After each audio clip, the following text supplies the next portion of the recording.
Welcome to REHIS Food Hygiene.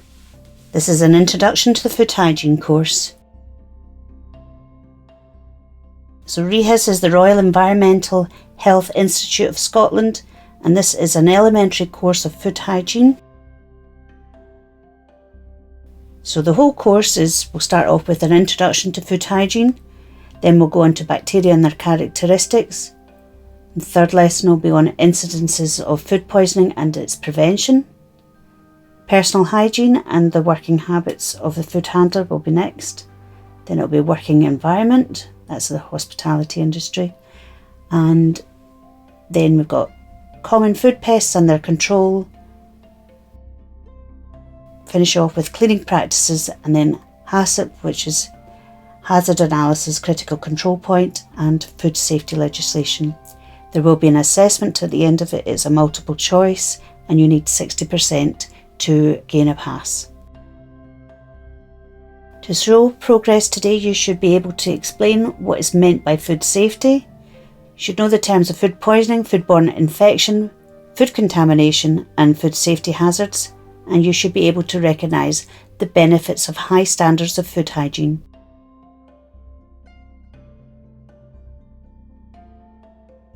We're going to be learning about the benefits of high standards of hygiene within the food industry and explaining what is meant by food safety, the disadvantages and costs of poor hygiene standards within the food industry, the role of the employer and employee in maintaining these standards,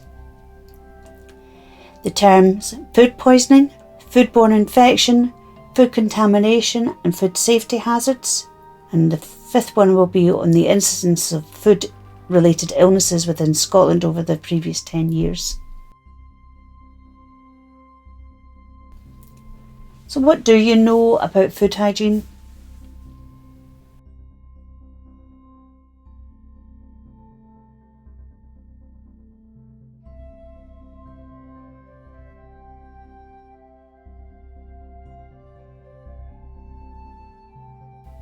Food poisoning usually occurs within 1 to 36 hours of eating contaminated or poisonous food. Some symptoms normally last from 1 to 7 days and include one or more of the following: abdominal pain, that's a real cramping in your stomach, diarrhea, vomiting, feeling sick or nausea, fever, dehydration or collapse.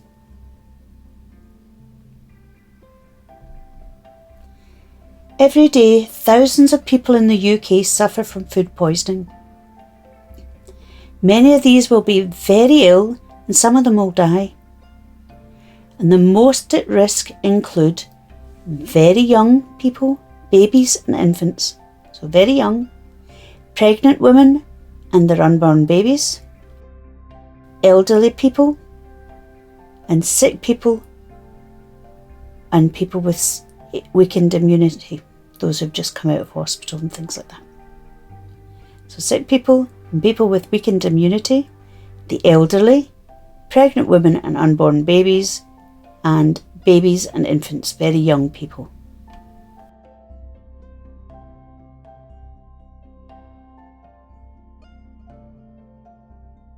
The main reasons for food poisoning are negligence, ignorance, poor management, poor safety culture, and failure to implement food practices. Effective instruction and training will prevent food poisoning if the good practices of food handlers are taught and implemented in the workplace. 10 of the main faults contributing to food poisoning outbreak include preparing food too far in advance and storing it at room temperature. This is what we would have called time temperature abuse. Cooling food too slowly before refrigerating. It needs to be below 5 degrees within 90 minutes. Not reheating the food to high enough temperatures to destroy food poisoning bacteria. It needs to be reheated to above 82 degrees centigrade. Buying food from an unreliable supplier and sources which are contaminated with food poison bacteria. Undercooking the food. i.e. it's not gone up to 75 degrees. Not thawing frozen poultry for a sufficient time. Cross-contamination from raw food to ready-to-eat food. Eating contaminated raw food such as bean sprouts, shellfish, eggs or milk. Storing hot food below 63 degrees. Hot food should be stored above 63 degrees and should be stored for a maximum of 90 minutes, an hour and a half. The last one, fault, is unhygienic and infected food handlers. A hazard is a potential to cause harm to the consumer. Contaminants can be introduced into food during preparation process of the food, and those main hazards are microbial, physical, chemical and allergenic. So there's 4 hazards. Microbiological hazards such as bacteria, viruses, molds and parasites. Physical hazards are things that are physically in the food that you can see or feel. So physical could be things like glass, stones, hair, plasters, chips of your false nails or chips of nail varnish. Chemical could be things like pesticide and cleaning chemicals, bleach or detergent. And allergenic are anything that can cause an anaphylactic shock that the consumer is allergic to. Things such as peanuts, tree nuts, sesame seeds, eggs, milk, and a few others. Food hygiene is more than just cleanliness. It also includes all practices: obtaining food from a reliable and approved source. For the school, we would use Tesco. That's approved. Protecting food from contamination. That's the job of the cook. Preventing bacteria multiplying. That's also the job of the cook and those who are serving the food. Destroying any harmful bacteria. That only gets destroyed with cooking and only above 75 degrees, or if you're reheating it above 82 degrees. And throwing away unfit or contaminated food. There is a cost to poor food hygiene. Poor food hygiene can cause food poisoning outbreaks and sometimes death. It can cause food contamination and customer complaints. From there you get brand damage and loss of trade and a poor reputation. You could end up with pest infestation. Waste of food due to spoilage. That then costs the business money. A closure of business or a prohibition of processes by the local authority. Fines and legal costs resulting from legal action. Civil action from ill or annoyed customers.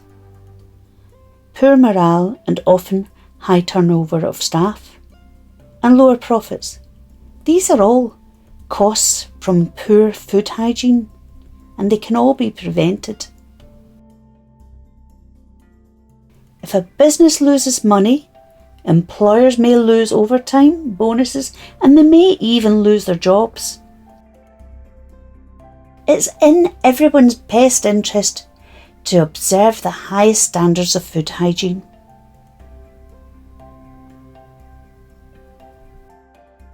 Now, the benefits of good food hygiene and safety is you can get satisfied customers, you get a good reputation, and you increase your business and brand protection. You're in compliance with the food safety laws. There's less food wastage and an increased shelf life of food. That increases profits. Good working conditions, you have a higher staff morale and lower staff turnover, and you can have higher profits. These are all benefits from good food hygiene and good food safety.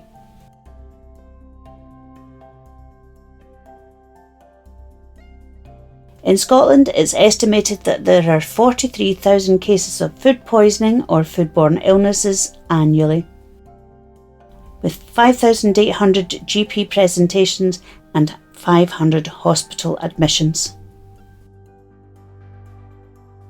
What does the law say? The law says food handlers must be supervised and instructed and/or trained in food hygiene matters commensurate with their work activity. This REHIS certificate that you are going to be working towards will give you that certificate to say that you have been trained in food hygiene matters in its recognised hospitality industry in Scotland. So you're responsible to learn about food safety and keep up to date, to control the hazards and practice good food hygiene, and to protect customers.